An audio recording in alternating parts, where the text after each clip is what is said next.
Discover how smarter project insights can lead to better project outcomes.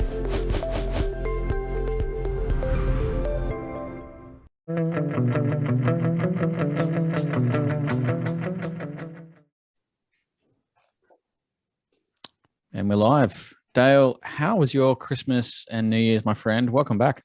Yeah, it was great, thank you. Managed to get down south in the southern hemisphere, a bit of vitamin D after frantic UK red lists on and off and rearranging flights, but managed to make it back to South Africa after 4 years, Val. And the southern hemisphere hasn't changed much. It's, still got the sunshine going. It was good to be back. But yeah, I am excited to be back for season 5, episode 101. I love that 101. We can play with that all day. Let's get our guest here. Greg, how are you, my friend? I'm fantastic. It's a nice 9 p.m. here, so I've had a good day. No, it's good. You got the right drink choice as well, I think, for this podcast. It's something with Scotch and talking projects that just go really well together. So smoky Scotch as well. Oh, smoke! Oh, there's a nice peaty selection. Nice. Oh, we'll have to go into that. Maybe there's a separate podcast on Scotch we can do. But look, Greg, I want to get into this. So this is a great topic to kick off the year with. A lot of people are looking about how we set up projects. They're coming back from lovely days on sunny beaches or wherever they are, and they want to know how is technology going to improve their project delivery.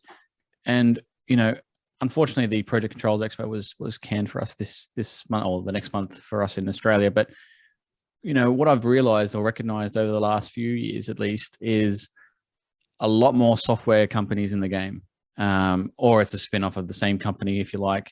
And we're seeing a lot more software as a service offerings and solutions. From your perspective, I think before we get into the real tech piece, why did you go into the tech space? Obviously, you probably have a passion for projects, and maybe we can get a little bit of where you came from and how you fell into your areas. But where did it all start for you? There's two answers to that. That's great. A fun question. So where did it all start for me? I used to deliver these massive projects. I used to work on the nuclear subs up in Barrow for BAE Systems.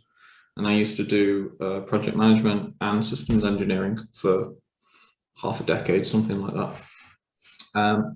So it's going from university and being an engineer into the deep delivery of all these projects, and you just you pick up how they work. I was quite studious, so I'd always have a textbook and be trying to figure out how things were working at the same time as actually seeing them. So that's one thing. And then getting into tech, that's the answer to the simple answer to that is make a meaningful impact. If you make something once, you impact one thing, but if you make something globally scalable, you impact many things. So it might sound corny, but I wanted to do something properly in terms of improving project delivery. So the answer is tech.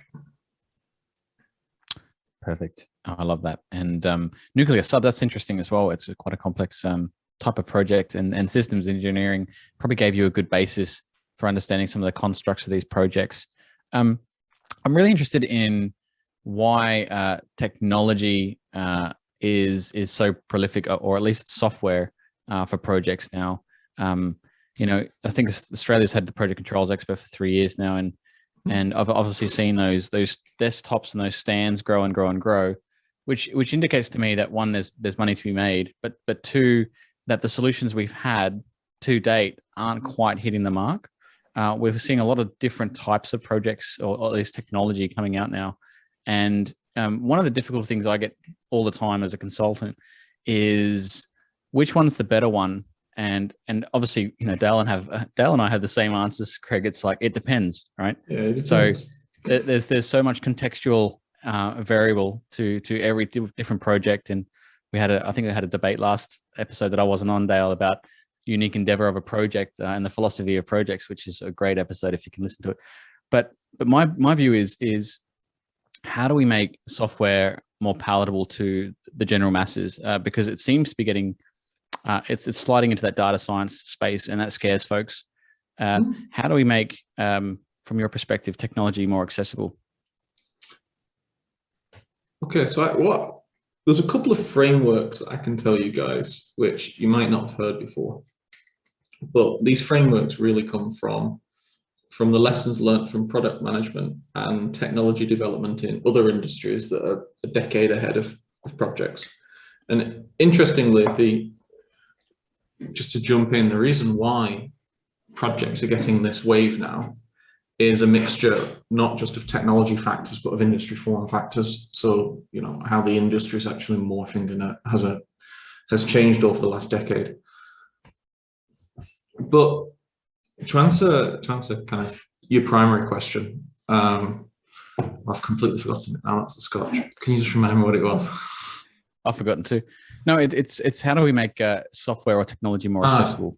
More accessible. We've got a lot yes. of different choices. Yeah. So the framework's there. So there's a big concept that's emerged in the venture space in the last 7-8 years called product-led growth. And product-led growth is it started in the B2C space, but has rapidly emerged into the B2B.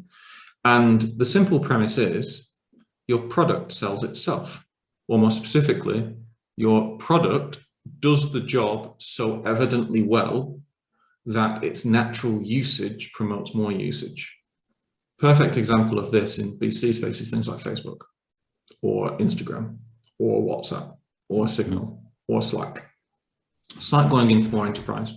But the core principle is there, which is you design the product valuing the user's emotions and experience as much as you value ticking the box of does it do this capability. And that's one of the big changes that's happened. And the second, so that's one framework about thinking about things differently. So you actually value the feelings people have and the experience they have on a day-to-day basis. And it makes sense because if someone finds something much more fun and easy, it gets done faster and normally more accurately, things like this. And then the second is just the divergence of all business models. You know, historically in the space, you had you had individual software providers that then got bought up into monopolies, like Oracle, for example, that bought on-premise solutions, which are naturally against cyclical design and spiral development and cloud updates. They've slowly tried to move to cloud, but obviously it's a cannibalization of their existing base and a cannibalization of the value propositions they've sold to customers. So there's a natural split, and it's an acquisition house rather than a development house. So you naturally get these big juggernauts going along who are kind of steering the ship against these agile product development companies that are absolutely serving users. And then you can just imagine kind of how they'll smash into each other. So that's basically what I'm seeing in the market. Yeah, that's an interesting take. We've never seen it. Well, we don't come from the product lifecycle space, so it's always interesting to hear that view. And thanks for that, Greg. Now, one of the really interesting pieces is probably breaking down how technology does improve project delivery. And you know, there's probably a few points that we can get into the weeds with. What's your take on that? I mean, I know that you are, you know, you're heading up a product company, and that software company has certain growth targets, and obviously you want more users and you want to grow it. How do you see technology, even now or even in the future, improving specifically project delivery, right? And I'll get back to the specific semantics of project delivery, because I think there's a before and after. It's kind of the middle story, which we always get kind of stuck on. But what's your perspective on what can really help? So this is a very personal opinion about what technology actually is, but the philosophy kind of ripples downstream, and it's every single piece of technology that humans build is about productivity. It is about taking the productivity, so the outcome divided by the time taken, to do something and making it better. So be it a fishing net that exponentially increases what you could do with your hands, to a car which exponentially improves what you can carry and how fast you can move, to software, which increases how much you can calculate / work on a machine / what you can calculate. So at kind of the core heart of it, all technology is about productivity. Now, I'm sure we can get into the weeds about what are things that, you know, machines are uniquely capable of figuring out versus what people are uniquely capable of figuring out. But in general, if you give enough people in infinite time, you know, humans can pretty much figure out a lot of stuff. Yeah, I agree. I remember, and this is maybe showing my age now, but I'm not that old. But when you're in maths class and you finally get allowed to use a calculator. Now, you only get that in the you know, later in the years. In the first couple of years, you're going to have to work it out yourself without a calculator, and then you get a calculator. And just back to your point on productivity and speed, you're just like, well, I know I can just punch out all these formulas and these specific outcomes and get these answers that I need a lot faster. And that saves me time. And I always thought about it because we talk about the triple constraints all the time on this show. And the real constraint is time, right? It's the only thing we can't put back. You know, a big fan of Back to the Future, but it's just not possible yet. And I see that as a real benefit of technology as well, Greg. I think you're on the right, you know, well, from my perspective, that really resonates with me as well, that outcome divided by time taken, because ultimately time is the cost. Time impacts quality, time impacts outcomes. And that's the one thing that I think we need to get ourselves around. And it's quite a juggernaut, right? Especially on some of these massive projects. I mean, we talk about it as well, and Dale and I laugh about it, but the size of these projects now, they're so massive. I mean, yeah. I got excited once, Greg, because I happened to be on a $1 billion project way back, and that was huge, right? And now it's like $1 billion, whatever, you know, 50 billion, 100 billion, you know, we're trying to see how far we can break the bank, but you know, money just seems to have no consequence or even no bearing because the size of the digits, people can't physically understand how much money that is. So it kind of loses its meaning along the way, but time doesn't. I'm going to chime in Dale here because I can talk forever, but Dale, what do you think? I think lots of things. I was listening. I won't share all of my thoughts on this podcast, Well, thanks, mate. But sticking to the topic, I was thinking, it's great. It's fantastic. I mean, we're huge advocates of technology and advances in technology, you know, specifically software technology to help aid delivery. And I think you're right, Greg. I think whether we mentioned just before record or after around how, you know, it's the right time now for projects. It's projects' time to actually, you know, move forward and progress in the space. Yet you'll still find sort of those that aren't easily converted to accepting that technology can help delivery. You get a lot of people that would probably go, well, because I don't understand it, I don't want to use it. And I see that as quite a large challenge, particularly in our profession, because you do get a lot of this, specifically project managers. You know, we always like to have a go at project managers, but we love project managers. You know, it's the whole, trust me, I'm a project manager.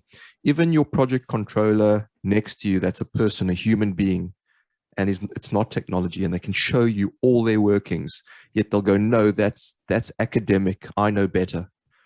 So I was just thinking of that alternative angle while you're chatting there and going, is that becoming less of an issue?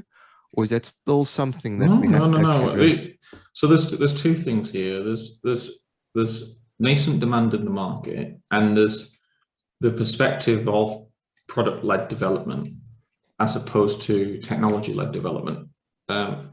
So the nascent demand in the market is that there's kind of come it's actually a general market acceptance.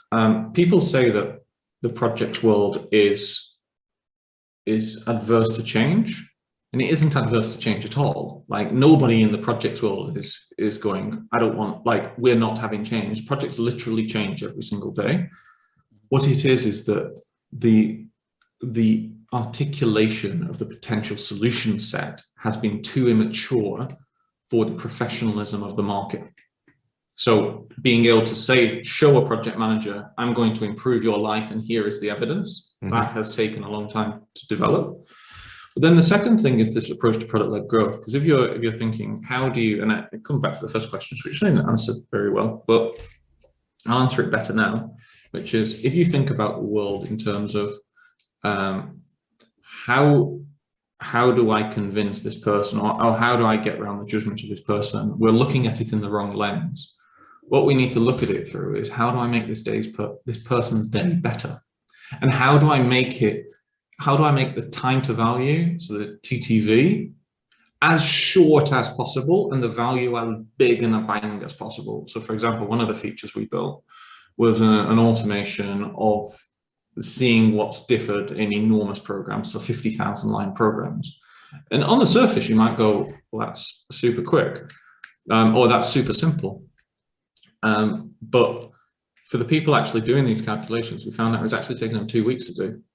And we could do it in 3 seconds. And then they could read through it for 40 minutes with a coffee. And that's such a, oh my God, I don't have to do this crap anymore. No, you don't. Like, you don't have to convince anybody of that. They see it and just go, I want to do this now. I don't want to do that old rubbish I needed to do. So does that answer the question? It's kind of just a flip of frame of thinking about it. Yeah, no, I mean, there's no wrong or right answer. Well, there's always right answers. There's no wrong answers on the show. It's a discussion.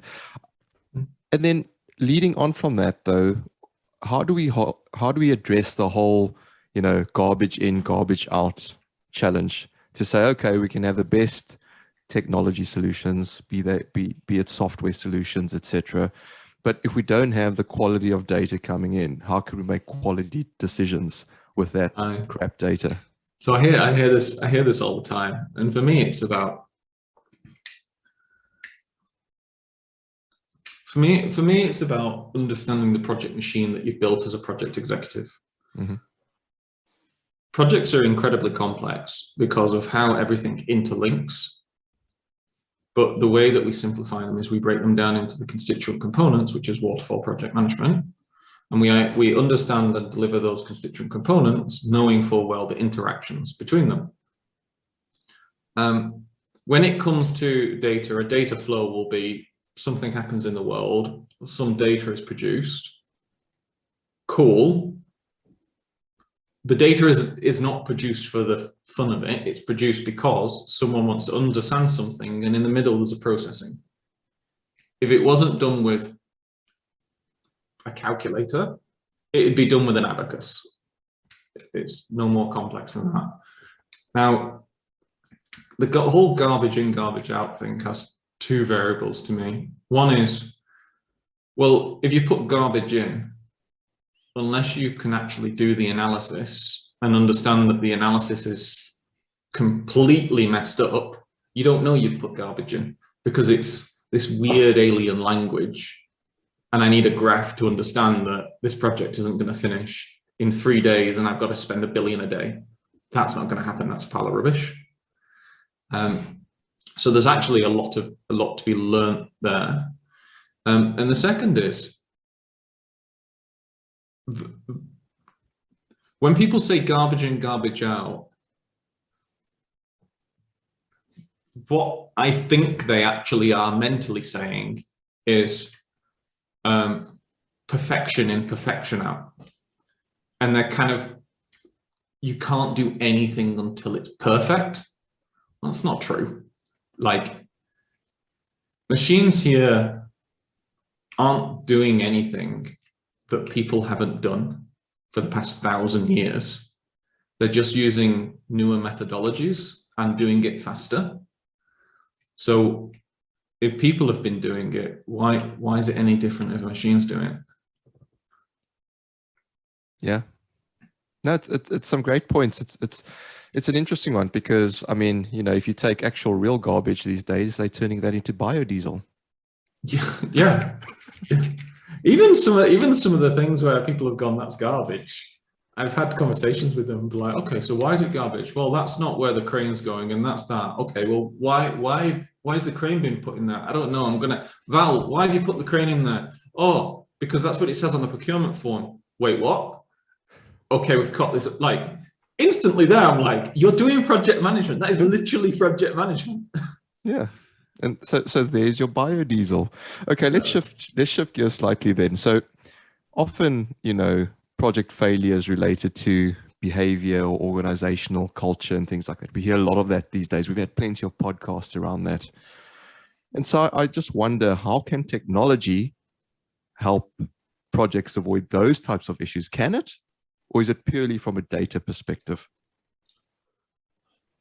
What's failure? What's failure? Like, if you're overzealous and you've just kind of oversold a little bit, then there's no amount of technology that's gonna do that. But if at the same time, if people are being ruthless in only quantifying tangible ROI and they can't quantify social or cultural or climate ROI,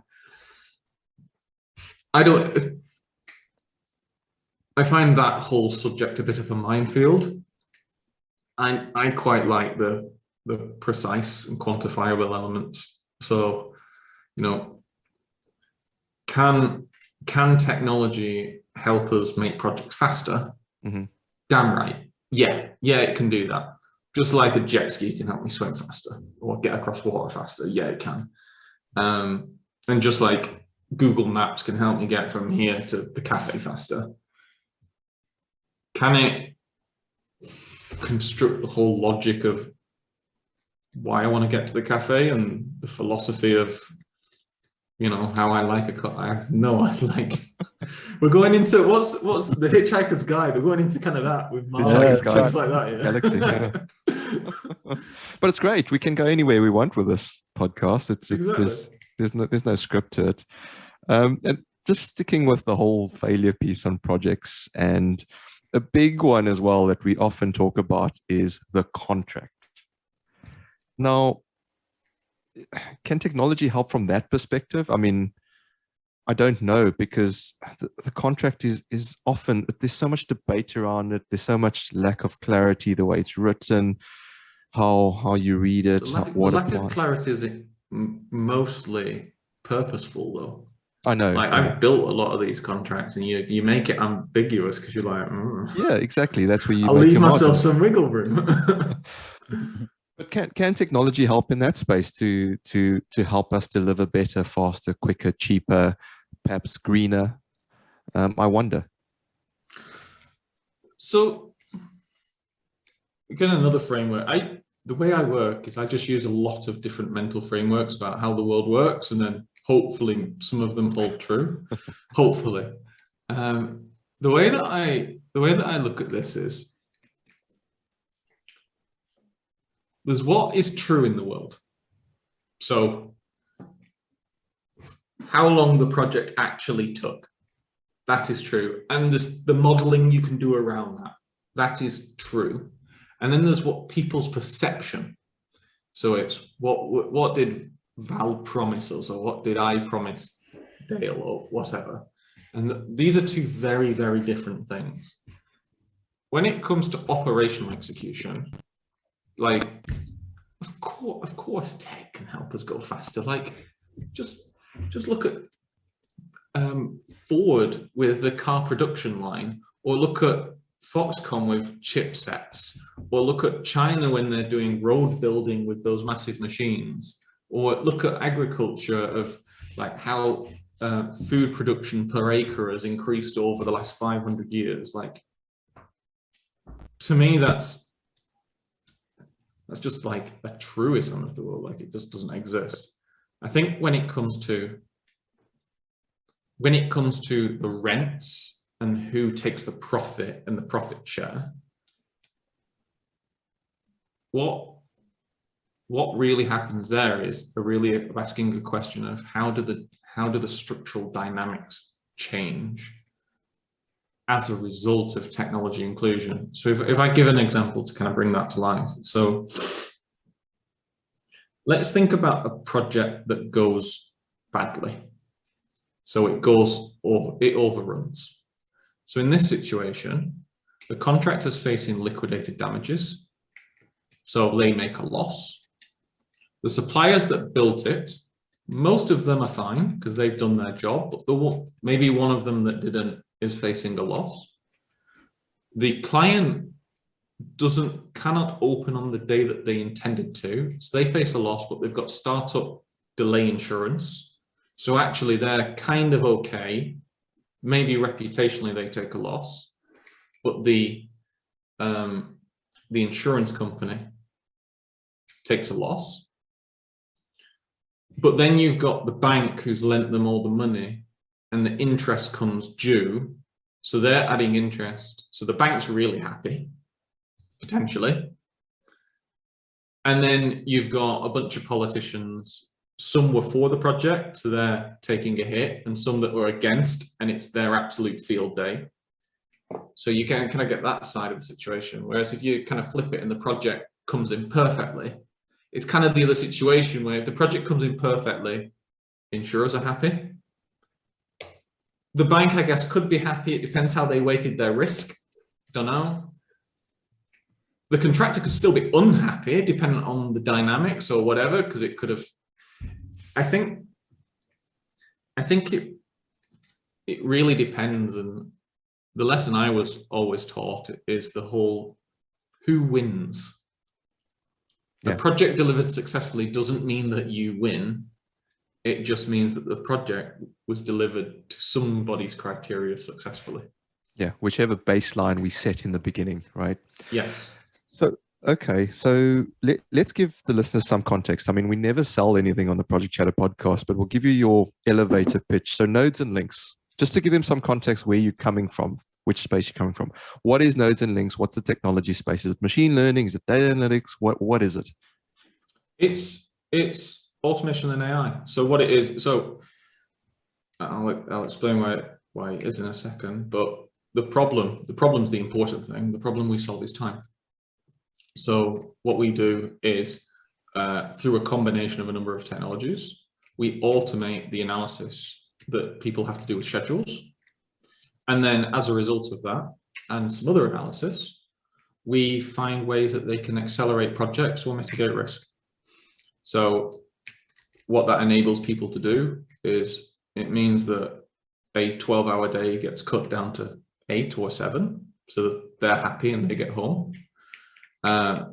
They spend their time doing super high valuable stuff like finding an acceleration secret in the project. So the project director's super happy because he's just saved 100 million. And then because you've got the benefits of automation throughout, you've got people who own entire portfolios happy because all of their projects are doing it the same way. And they can understand, like the variability of consistency has been taken out. So now they can actually see apples versus apples. And that's it. So it's automation and analytics and AI. And is this mainly in the construction space, in the built environment, or can it work for any project? Is it software projects? Because it's anything to do with waterfall project management. So the only deviation is Agile project management, because the waterfall project management methodologies can be applied to any industry, and indeed are. And actually, interestingly, it's one of our investment decks.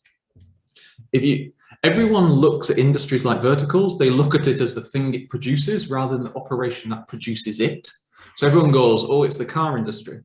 Well, it's actually manufacturing, or more process line manufacturing. If you look at process line manufacturing, you could put chipsets in there. It's however people like to simplify the world.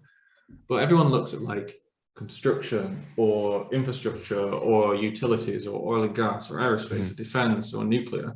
But actually, if you look at how everything's built, it's project management. And if you do that, project management is like something like the second biggest industry in the entire world. It's like the second only to finance, something like that, or maybe third behind healthcare. But when you look at it that way, it's like it's a pretty damn big industry. Isn't that a problem within itself sometimes as well? Because you get so many people calling themselves project managers, and that's tough. Because someone might say, okay, I've got 5 years as a project manager. And you go, okay, what have you done? And when they explain it to you, you go, okay, that's interesting, but your skills aren't transferable. What you're saying is that the technology in projects is, and that's the game changer, if I'm hearing that correctly. Yes. So I would actually argue that a huge number of people's skills are transferable. It just depends on the project. So if you are transferring, for example, from the Astute Nuclear Submarine project, that is a large, complex infrastructure and engineering project in the UK. You could probably do Rolls-Royce nuclear reactors, F-35, Type 26, HS2, Thames Tideway, like those are billion-dollar ones off the top of my head. You could probably go onto those and do pretty damn well. Or rail signaling upgrade, because that's or rail signaling upgrade. Yeah. Nuclear submarines to rail signals. There you go. Yeah, complex projects. What you probably couldn't do is product development at Facebook. Two different. Well, that would be agile software development with aggressive agile project management methodologies, probably. Isn't agile just common sense though? Why is that a methodology? No. Agile is not just common. That's like saying, well, isn't waterfall project management just common sense? So I get like sprints and iterations and things like that. Those are methodologies, but the agile mindset of thinking, you got to communicate, you got to de-risk, you got to involve the product owner, the stakeholders. Okay, well, I'll give an argument. I'll give an argument from conflict, and I'll do that. The argument from conflict is saying the same about waterfall project management, because you could go, well, complex project management, isn't that just about aligning culture and having good culture and getting buy-in and being collaborative with suppliers and with clients and contractors and all of this? And yes, there's a philosophy, but then there's also specific tasks and methodologies unique. So for example, the unique element that differentiates, one of the unique elements that differentiates Agile from waterfall is the fact that in waterfall, you plan in a waterfall way. And then in Agile, you do plan, but you plan in sprints, epics, and epochs, which are much shorter with much faster iteration periods.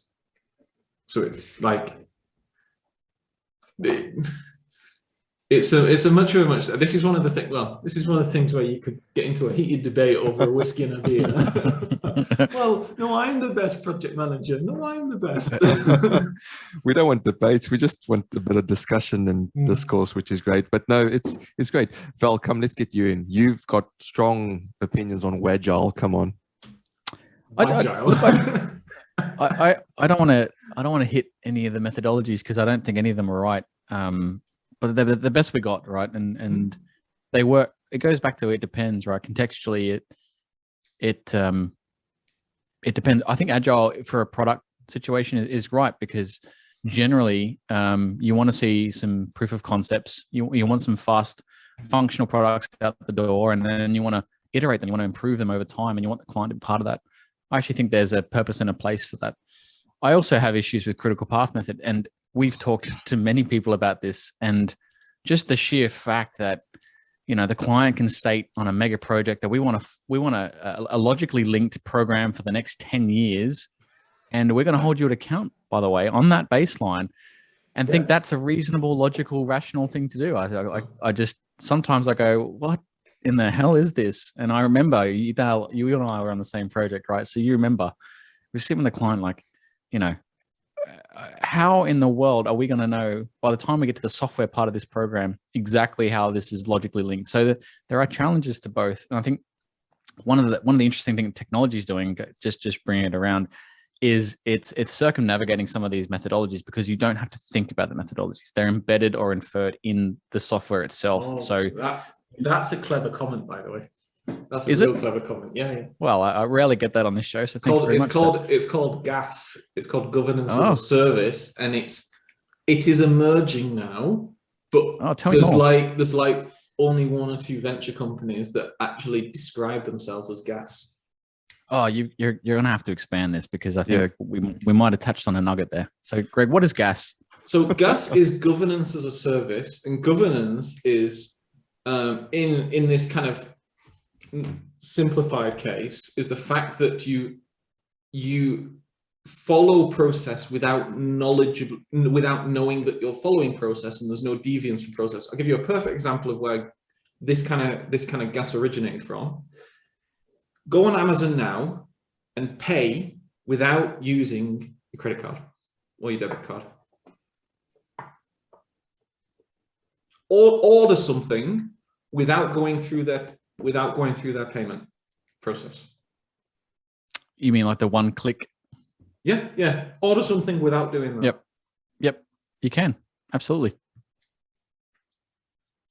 So what I mean is in general, you can't actually, because you have to order it, and then as part of their process, you have to do the swipe to say I accept and you pay. That's technically governance, because what they're doing is ensuring they take payment and you do that step, etc. But what it is basically the facilitation of processes using software in a way where the software doesn't make you feel like you're going through a process. So rather than so you take a process, and a process is usually a step-by-step thing, right? So it's a sequence of events. So you have step 1, 2, 3, or whatever.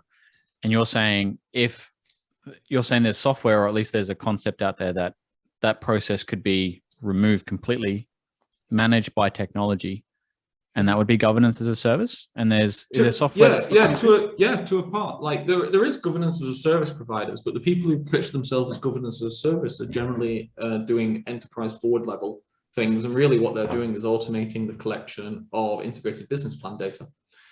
But what I'm talking about here is governance as a service. So for example, Amazon could have enabled you to order, and then this happens in Switzerland all the time. This is one of my bugbears. Then 2 weeks later, I get an invoice in the mail that I have to then manually scan in on my UBS bank app and pay. That's how Switzerland works. Right. But Amazon has gone, and almost everybody in the UK has gone, no, it's one click.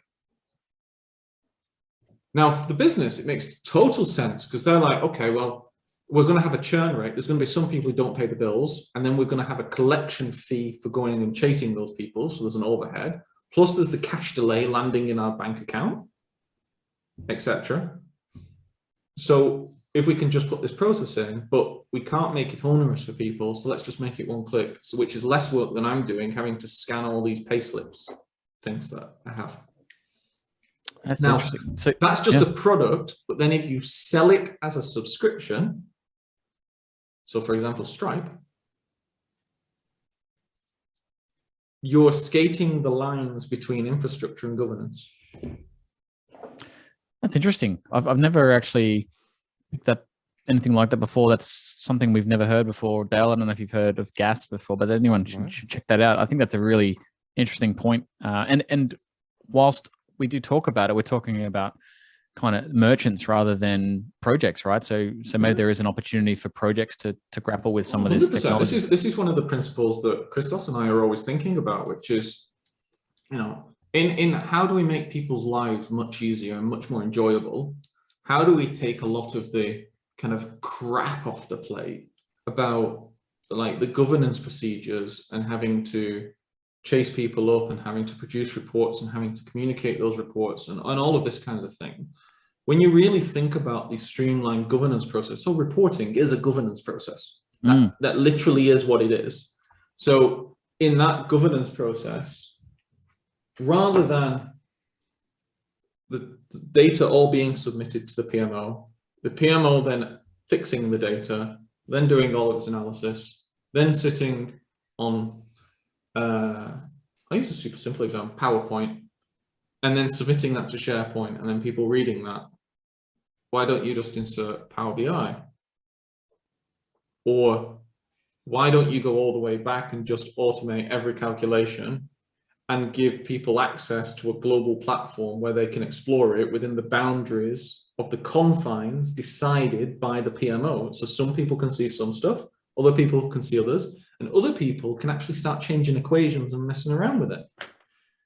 Then what you've got there from the perception of people is you've got an automation analytics, you've got insight, but really what you've done is you've taken this governance process and you've kind of flipped it on its head and gone, instead of, it is still governance, but in reverse, it's actually value adding. Yeah, I love that. I love that concept. I think we're getting into the fun stuff now, that the real geeky things, but I also think that, I mean, I've said this to Dan Patterson, you probably know Dan as well, but the blank canvas theory, He's a He lot of really fun. likes critical path method, by the way. He loves it. Well, last conversation we had with him, he was like, "I'm not convinced anymore," and he was cooking Was away he? something. He's Yeah. cooking away something I'm new. going Yeah, to drop him a text after this. yeah. Send him a text, or we'll get him on the show again. I know he's going to come back this year, and he said he wants us to tap him on the shoulder, and he might be ready to kind of unveil some new ideas. But he's I think it's the same with many of us, right, Greg? We're all kind of trying to find the best way, and ultimately, as you said, there's a way to kind of manipulate time, make things more accessible, and make them accelerate with technology. But there's also this element of humanizing projects by making us more informed through technology, right? And that Shall I tell you process. something that I found, by the way? Yeah. And this you'll nod. I bet you'll nod your head to this, but then I'll bet you'll go. I haven't thought about that before. What's happened in projects, and this is my personal opinion, but what has happened in projects over the last 20 or 30 years is that we went through the IT revolution. So we went through the cost of acquiring data plummeted. So the amount of data we captured increased. And in the big projects became more and more complex. So there became a branching of the division of labor. So you had project managers branch into planners, cost managers, risk managers, procurement managers. Like you got the subspecializations, and you had the PMO, and then you got controllers, and all of these. You had all of these divisions, and then the 2000s came along with the 1990s and 2000s came along, where there was an enterprise product for every single function. So then an enterprise product was built along the principles of tick boxing enterprise procurement, which meant that you had a jargon rich, intuitively poor, on-premise, so generally inaccessible unless you're on that computer, product, which is how that function ran, which basically created iron curtains between functions, which then increased the requirement for reporting because people need to know what's happened. So essentially, it's like you had this fractal, and then all these barriers in between each other. Now, where I see a massive change is that, and by the way, what happened with those products is that so that the people who were developing those products could upsell next year's version, because they were selling on a year-by-year basis, they added more and more features. So they just dumped features in, even if those features were never used. Because it was like, oh, by the way, you can run a beta decay scenario using this. Who's going to run whatever that is? But it's a reason. So what you had is you arrive at today and you're someone new to project management, you run in and they go, this is our system. And you look at it and you go, what the is that? I have no idea how to use that. Are you joking? Then they go, don't worry. We're going to put you on a 2-year training course to learn how to use this. Barriers. Now, where I see the biggest disruption of tech in this space is going, wait a minute. What the hell are you doing? Literally 90% of all the use cases of this software are like 3 things. And those 3 things are understandable by any project manager. So scheduling analytics literally is, where's my S-curve? You know, give me some dig down into WBS structures and activity codes and tell me when I'm going to finish. Like you don't even need to be a project manager to understand that stuff. S-curves, if I just went, yeah, it's a graph that shows you kind of where you're supposed to be versus where you are, fine. Like, why don't we just focus on that? Make it instantly accessible to everybody and make it actually simple language. So like above an S-curve graph, go, you are ahead of plan because the green line is above the gray line. How crazy of an idea is that? No, it's a great idea. I mean, I think that's the whole point of Apple. I mean, they made their user interface so simple, but they did, in terms of GAAS, I guess some of the elements they did take away, right? You can't really, there's a lot of decisions you can't make on an iPhone, and Dale's an Android guy, so we can give him shit. Do you guys use Slack?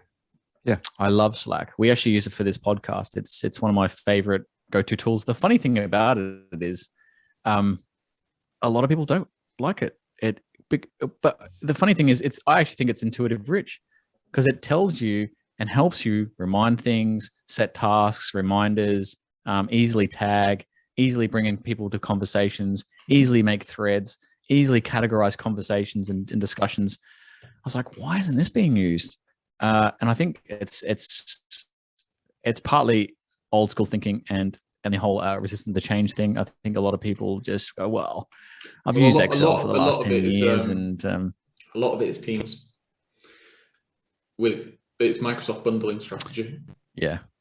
But well, I think they've done well from a pricing perspective. They've done very well.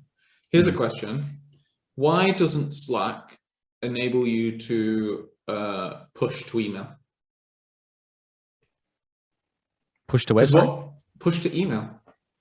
Because what your point is, the point you made was spot on, which is it's not so much about what products enable you to do, it's what the product managers designing the product have chosen not to enable you to do.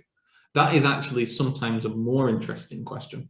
Why doesn't Slack enable you to push messages to email? They want to take you away from email, don't they? I think that's the concept, but I think they missed the target. Like, email is such an important transactional item on your tool belt. You know, if you're a Batman, you've got all these different types of utilities, right? You're not talented unless you've got that belt. And one of them has to be email, right? For project managers. I mean, it's like WhatsApp, right? You'd say, well, what's the most convenient, closest to Slack? It'd be WhatsApp. Despite having Slack and other really great intuitive tools that are actually purpose-built, people will still go to WhatsApp.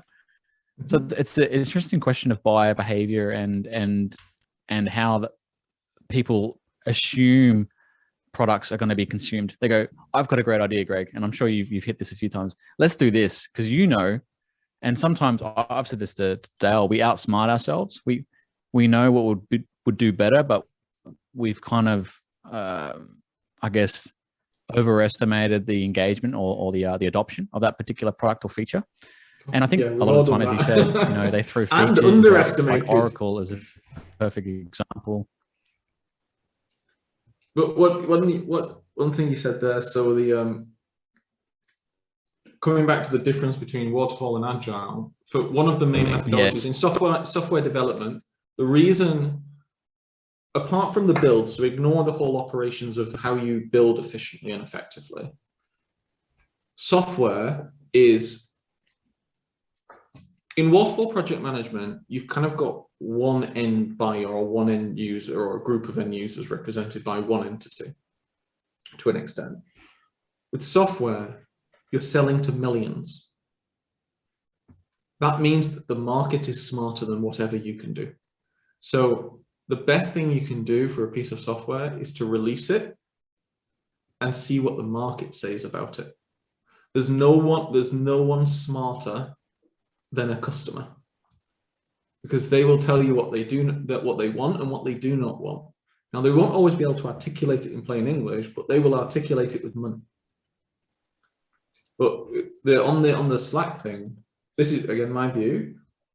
They haven't included email integration because they want an iron wall, and they want a mental division between formal communication and what I call more informal conversation. So Slack is trying to, or has optimized for agile conversations that happen in the workplace. So, you'd sit in a meeting room, you'd have it, or you'd just reach across your desk and go, Val, how do I do this? Yeah, you do it this way. Oh, can you just send me that file? Yeah, absolutely. Here it is. That kind of, it's how work gets done. It is not sending a formal quote to a customer. It's Now, interesting though, Greg, so because I was just thinking there, in this day and age, email is not, it's used for the wrong, not the original intent, right? There's a lot of informal conversation happening on email. And while yourself and Val were chatting about Slack, WhatsApp, and email, for me, and Slack doesn't sponsor us, by the way, we just love using it. Slack is basically an amalgamation of WhatsApp and email. It's fantastic. I just, as you say, there is this, Microsoft have just done too well. I think as well as that, I think we emphasize the formal network more than the informal. And I would put it to most project managers, how do you get things done? And it's mostly through the informal networks. It's the water cooler conversations. It's the beer after work. It's, getting up early and spending some time with your team. It's not necessarily the email. And I think the email thread, and we talk about improving delivery. I think actually email has inhibited. The only reason we use emails now is formality, escalation, and covering my ass. And I think that kind of doesn't really make it a useful system. I mean, obviously, if you're a politician, you're in trouble. Most people don't use email anymore because it's quite unsecure. But I think as well, if we're talking about technology, I just wanted to just jump in there, Dale. Sorry, around the blank canvas theory I had is, you mentioned it before, Greg. Wouldn't it be great if there was a toggle checklist at the inception of the project, not at delivery phase, because I think we're too late by then, but at the earlier phases of the project, and you said, PMO expert or specialist in mega projects says these are the formulas or the constraints, or the theories or the methodologies that we're going to use. You toggle them on, and the system configures, and then through the nature of questions and answer time, because that's what reviews are, right? They look at some data and they ask a question, and they look at some data and they ask a question. Hopefully someone has the answer. A lot of the time no one says anything because they're too embarrassed, or they know that there's nothing there. And as you said, garbage in, garbage out. I think even if it's garbage is an insight, right? It's something. So, and the absence of data is also an insight, right? It's a decision in the lack of information, just as much as as a presentation of information, because sometimes the presentation of information is not real. It's not truth, right? And we get back to that point. But I was thinking, if you had a blank canvas as a machine, right, that just learned and asked questions and monitored meetings over time, a bit like your Spotify music choice, it would configure based on the questions you asked. And there's only so many questions you can ask in a review of a project. And that's dependent on the phase of the project. And I was always thinking about this, and Dan and I were throwing this idea around with Dale. We were like, well, can't we just get to a point where, and I think I spoke to Nat Moyers from Deltec as well. I said, are we going to get to a point, and you mentioned it, where we have this horizontal, right? No more iron curtains. We have a blank canvas project software that says, what do you want? And it's probably down to, as you said, risk, time, cost, and contingency, something like that, right? These are common threads that every project manager knows. Can we get to a point where the software configures as we go through and produces the reports? And I mentioned, you checked out ThoughtSpot, where it basically configures itself based on what you ask it and what you want over time, and it provides insights and generates dashboards, a bit like the Power BI over time. But I really think, and I want to inspire as many people as possible to just get on board with this, is that we shouldn't go down the enterprise route. I think a lot of software as well are recognizing that. I think Microsoft were the first to really pick that up. We got to play nicely with others, right? So then we kind of had in the last, I'd say, what you reckon, the last 5 years maybe, that now all these tools have got APIs. There's like these unifiers, even Oracle's got them, to bring and integrate. Hey, did you know Oracle can connect with 250 others? And, I'm sure yours is the same, but we realize now that we need software to play nice together, because I think people are recognizing that project is linear across all areas, and we need the process and the technology to be the same. It needs to connect from end to end. And I remember we used to use that word a lot, didn't we, Greg? Like end to end was a big buzzword. Yeah. And it's kind of gone away now. Single source of truth. Single source of truth and integrated. Yeah. These are great things, and but it's taken some time, particularly for construction, I think, to get there. to get ready. And I think it's construction's time. I think they're ready for it. And it's great to see things like nodes and links being part of that disruption. One of the questions I had is, and I've said a lot in that last couple of minutes, but from your perspective, Greg, you know, where do you see the future? I always ask this and every podcast, especially when we talk about technology. Where do you see the future of that particular tech that we're talking about for project execution and delivery? Where do you see it going? I see machines that act like people. That's all I see.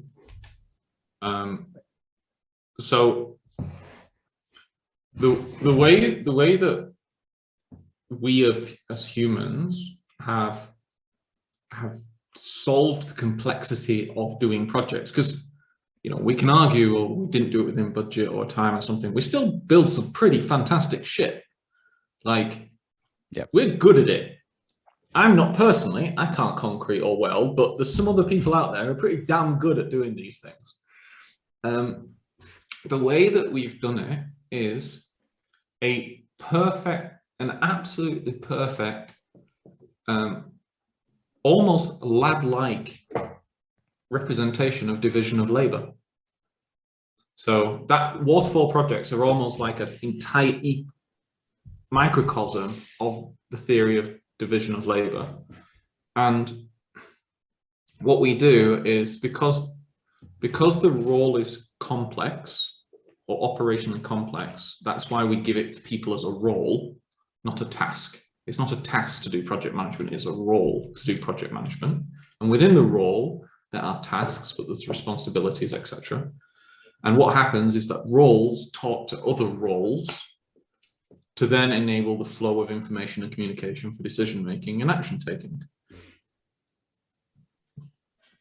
If we're getting automated, accurate data from the site, and there's a huge, like, you can almost just throw out any idea now, and it's probably been done in terms of recording data, like LiDAR, radar, computer vision, cranes, weights, satellites, everything's been done.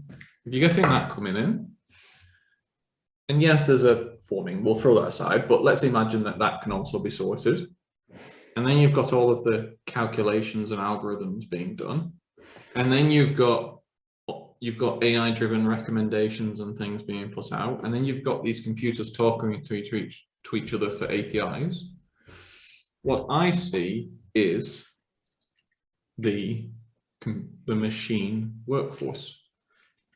It is easier to imagine a robotic workforce on site, but this is the equivalent of the mental workforce in the office.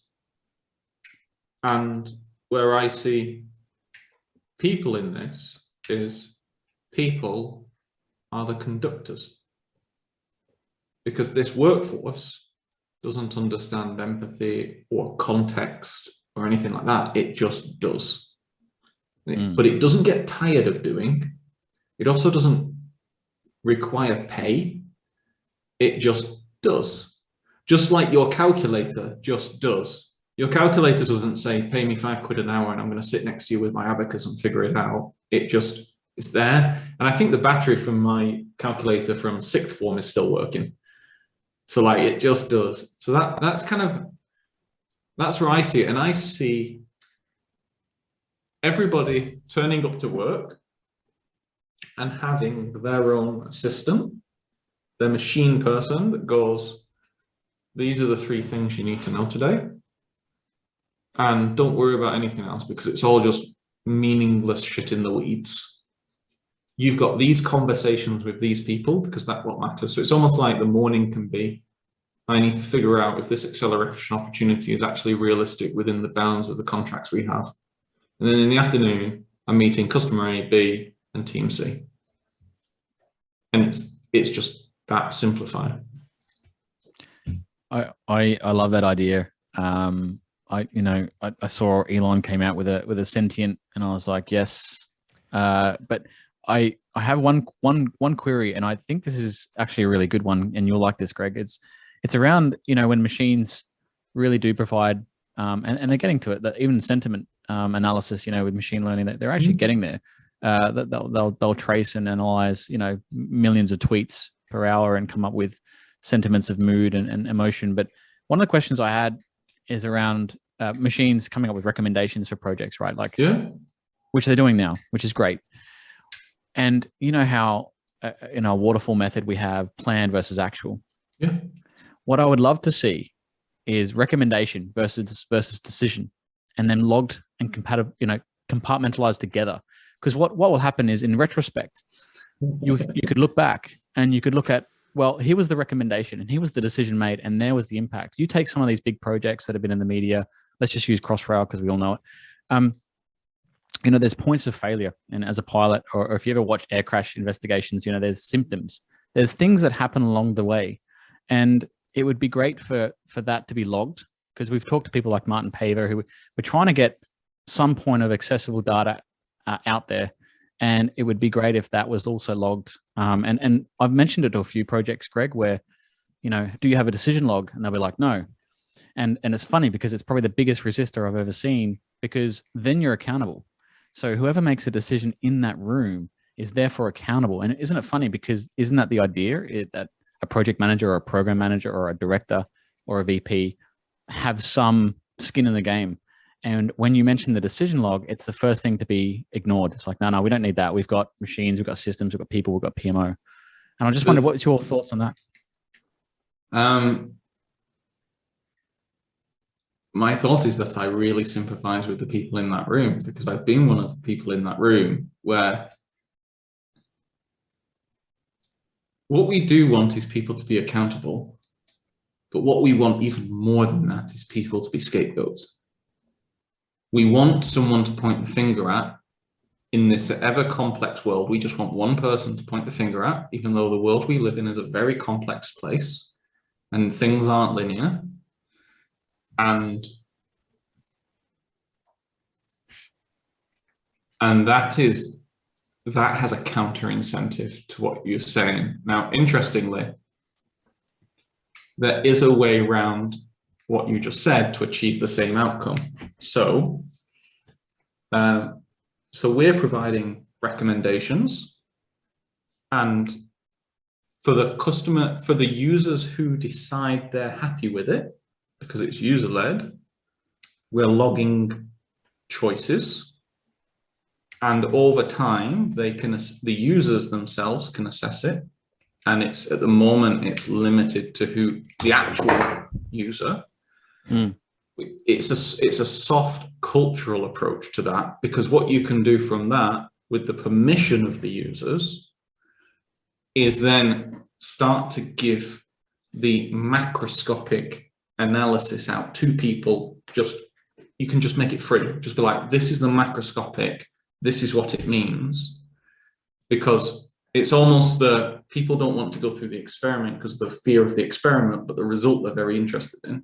So if you can just get to the result, then you can figure out a different way of going forward, where people are more transparent, et cetera, et cetera, et cetera. Yeah, I take that back. I think there is, just to clarify as we go down this thread, is it'd be good to anonymize. I do think we try to scapegoat people and hang them for it. But I think there is an element around the decision process that would be good to reflect on in later projects. I mean, we talk about lessons learned, but I just really feel like lessons learned never really happen. It never. It's a big gap, right? It tends to have good intentions, but unless it's fresh in people's minds, it's lost. And we forget about biases and other psychological tricks that we play on ourselves, whether we know it or not. And then that's documented as history, and it's not historical fact. And I think one of the things I'd be interested in is you mentioned choice, but decision's a bit more. It's the removal of choice. It's like, okay, well, let's say I was presented with a certain element of information and some recommendations were provided by my leadership team. I said, okay, I've taken all that into consult. My decision is X, Y, Z. And as a group, we agree democratically, right? We say, yep, that'll, we've got consensus. We think that's the right way forward. Okay, let's log that. And in hindsight, work out whether that was effective later on. It's probably a lagging indicator in that sense of the word, but we have very similar projects, as you mentioned earlier on. Like there are threads between various different industries, and I've been lucky enough, and I know Dale has as well, to work across mostly transport, but lots of different areas, that different types of products or services being delivered. and they're all very similar. And we always say, you know, we're kind of content agnostic when we deliver projects. When you get to that level, it's really about the frameworks, the methodologies, and what you're trying to produce that become really, really interesting. And then the only thing that seems to derail those is the opt-in or opt-out of decision making. And I think we had David Snowden on as well last year, who still baffles me. He's coming on this year as well, who talked about sense making through informal networks, not just formal networks. And I'm just trying to explore, because you mentioned the workforce, the machine workforce, and how that could be applicable to decision making. But yeah, it's a really interesting point. I don't think there's a right or wrong way, but I'd love to know. We probably do another podcast on that, Dale. Yeah. Yeah, exactly. That is a much longer philosophical discussion. I think I'll give you one example. So when it comes to feedback loops, so you wouldn't have to do an entire project. By the way, your idea is absolutely fantastic. I think like a decision log, I think, as a concept, please write an article about that. Just write an article and discuss and put it out there, because it is something that people should be talking about. We do not have to do a whole project to figure out if a decision log is a good idea. We have to do one day of work. At the start of the day, I don't know, let's go into scheduling world, a world that I know really, really well. At the start of the day, we can go, I reckon welding will take us 5 hours.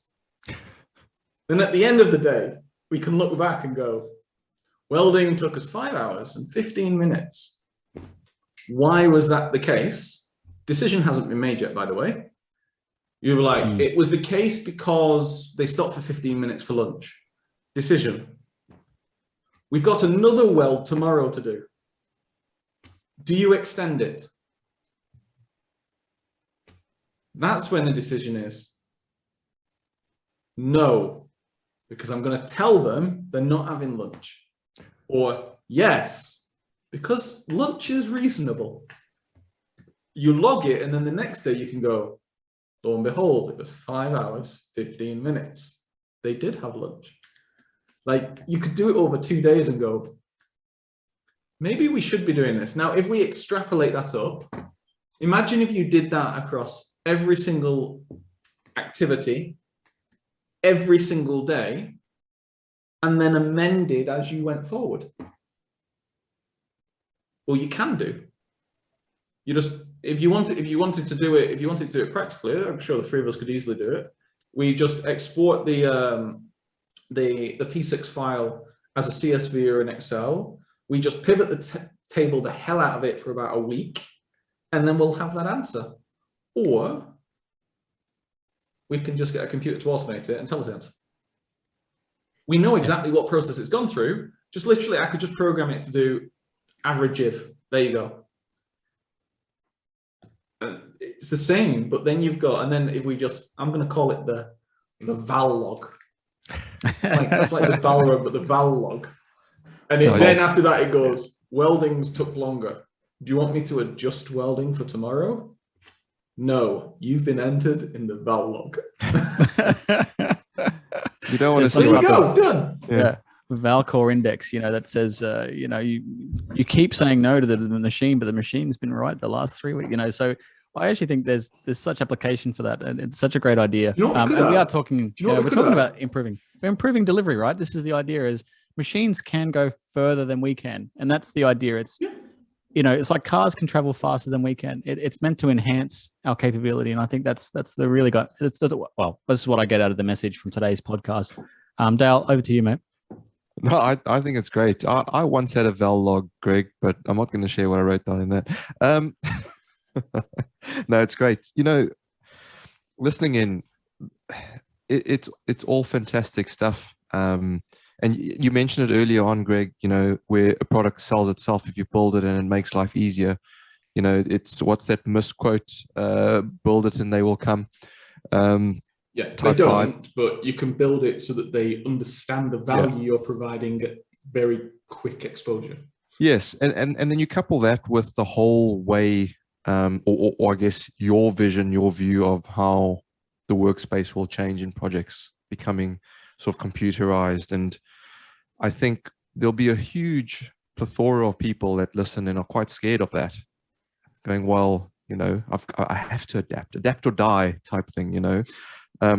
Maybe being a little bit dramatic there, but the point is we do have to evolve as a profession to improve as well, and to make use of the technology out there.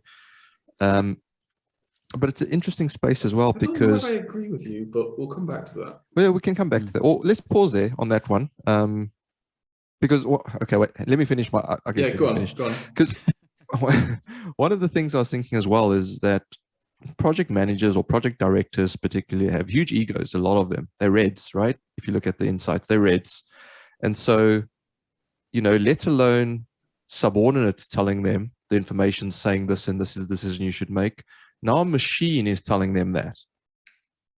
And it comes back to my whole thing of, well, why should I believe a whole bunch of machines? I've got 15, 25, 30 years experience in project management. I know better than that machine. And so I still think there's going to be this resistance in that space. And I think personally, I think it's going to take a bit of time as we go. But as the generations go and as we replace people in leadership positions, I think it'll become easier. So that would be my comment on that. But let me let you come in. That's a really interesting one. The bit where I said I don't agree. Obviously, people's roles change and evolve all the time. But my view of project management is that this is collaborative disruption, not combative disruption, in that the role of a project manager or any of the subclasses of project, like the project controller, scheduler, cost manager, etc.,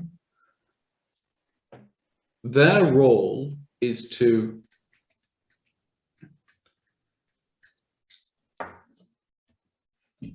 understand context and to translate context into instruction and action for skilled labor. That's their role. Their role is not to have a PhD in data science. They can use a tool designed by someone with a PhD in data science, but that's not their job. It's like farming now has GPS and can tell you exactly when the seeds are ready and all of this. The job of a farmer is to tend the crops, and they have machines to do that. Combine harvesters, tractors, all of that kind of stuff. An investment manager's job is to earn a return for his clients and to convince clients to give them money. They have machines to help them do that. They can tell, invest in this, don't invest, but ultimately it's on them, and it's the same here. So what I'd say is, in this space, if software is being designed properly, it shouldn't have a learning curve. So long as people have been properly educated on the principles of project management, that's what they're there to do. They're there to execute the principles of project management. And the software should be an enabling factor to that, not an additional massive education piece. So like, even in like 2 years or something, do I see like risk managers and planners and cost managers changing? Yes, I do actually, but I actually see them having wage discussions when they're up their wage by 20%, because they're not sitting there doing crappy PowerPoints anymore. What they're doing is going, I work for a week examining scenarios that are in agreement with our contract, and I found an acceleration simulation that could save us 5.3 million. I've costed it up with the risk team, and we think it's going to cost 2 million, giving us a gross profit of 5.3 million, or 3.3 million. Mr. Director, would you like me to execute this? If someone comes to me and says, Greg, I've made you 3.3 million, do whatever you want. Do whatever you want. So in the short to medium term, I agree with that view. But if we're going into utopia and saying, actually, machines are going to get to a point where they're processing all the data from site, they're creating decision points, and they're feeding that data back to other machines that are building whatever on site. then in whenever that is, 10, 15, 20, 50 years time, you're thinking, well, actually the profession is totally changing and evolving. And so I guess yes. my learning comment isn't to upskill in the current role, it's to learn a new one, a different one, because you now have to pivot because there is no role anymore. So those coming into the profession are kind of going, okay, so why should I learn planning today if it's not going to be relevant in 10, 15, 20 years time? So that was kind of my thinking, and maybe I didn't articulate it because it is late and it's the first one, but it's a fantastic one to muse around. I guess we'll never know.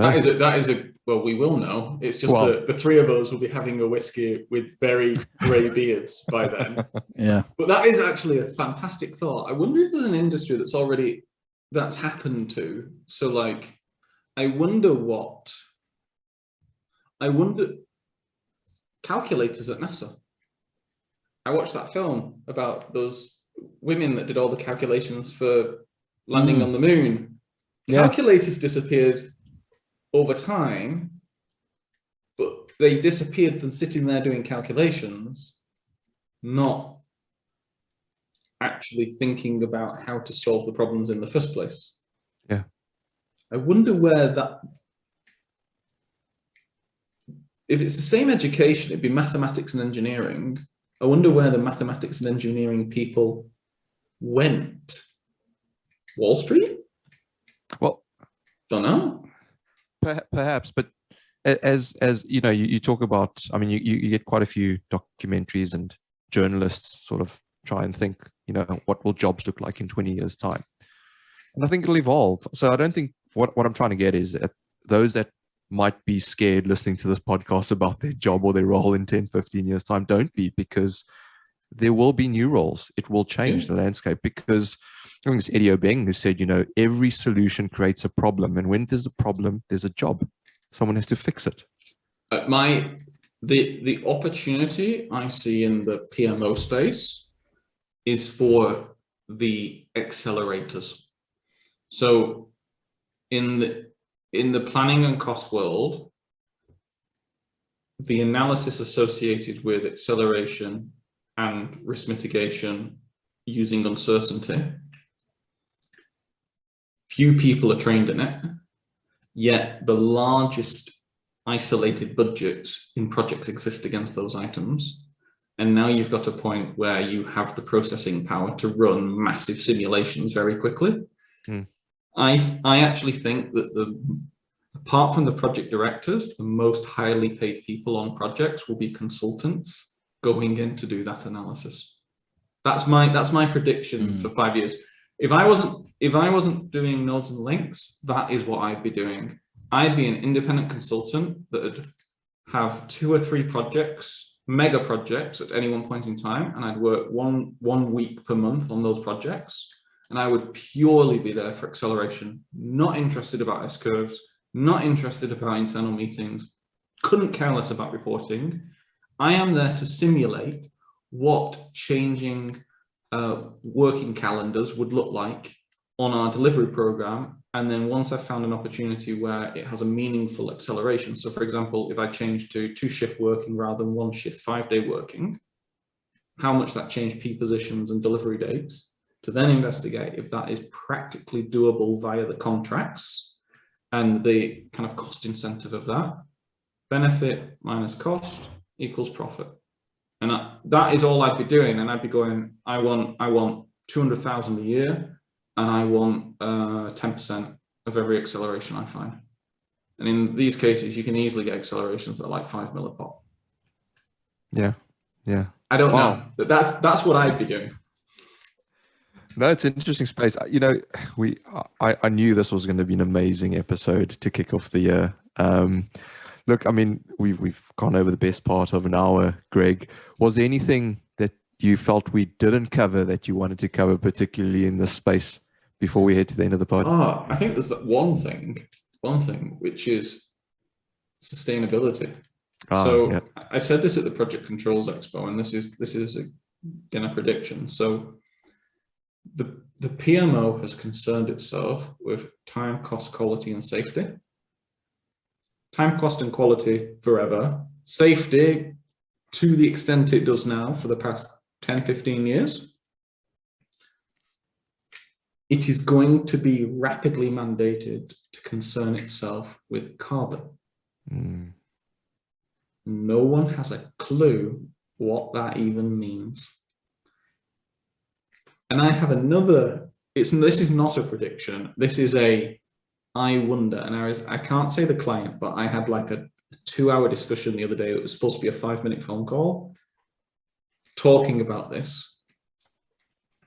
I wonder if the business model of projects changes from you do work activities and deliver milestones for cash, but you manage risk for profit. It's a 2-tiered business model. 2, you insert change proposals to generate carbon reduction savings, which then you trade on carbon trading markets. Because in the European ETS trading scheme, the mandated one, carbon in December was trading for 80 euros a ton. Wow. And, you know, if you've got a project that's pulling out 1 million tons a year, that's 80 million right there every year. In what can be considered a crypto, it's not, like, it depends which exchange you're on. That is a very interesting space. Imagine if projects get into crypto. Well, we did have one on Bitcoin in December. So with Fred Chibesta from Finder on Bitcoin and how that might or might not help. But it's an interesting space. We love technology. Look, Greg, we know that, you know, the time isn't, you don't have the most time in the world, but we do appreciate you coming on. We'd love to have you back as well, just to muse, you know, kick the tires and see what else there's about. But look, before we let you go, is there anything else you want to leave our listeners with? No, I think it's, I think all I'd say is that this is a properly exciting time to be in projects. Like, now in projects is like social media back in 2003. Like, this is the time to be in projects. And I think kind of understanding how productivity is changing, like, there's gonna be some winners from this. And it's quite fun spending every day trying to figure out what the hell that means. Absolutely. And just to rewind a little bit, the episode that Val was mentioning about Dan Patterson not liking CPM anymore, it's episode 84. So go back and have a listen to episode 84. I'm gonna listen to that. Val, any final thoughts from you? That was a great pod. I love technology. Everything we talked about was a lot of fun. Even though you dip in and out of what is real and what is the future, and we wondered a lot, which is great. And I think you're right. I think it's a bit like 20 years ago, being a chef was a pretty grueling and ordinary role, and then you know it was celebritized. And I think, you know, project management will have its day, and I think that's coming soon, as you said, Greg. You know, particularly in the fact that we are at the cold front of that sustainability of change. You know, who is going to implement that? It's going to be project management. And it's such a very exciting place and space to be in. So thanks for your time today. Pleasure. Thank you, guys. So we've had Jamie Oliver, the naked chef. We'll have Val Matthews, the naked project consultant. No, what was the name? What was the Valmog? The Vallog. The Valcore Index. The Vallog. Folks, that is all the time we have on this episode. But remember, if you like what you've heard, please do share it. You can pay it forward as well. Share the link on your favorite social media. A massive thank you once again to our guest, Greg Lawton, and thank you all for listening. Till next time, we say stay safe, be disruptive, and have fun doing it. From me and Val, it's bye for now.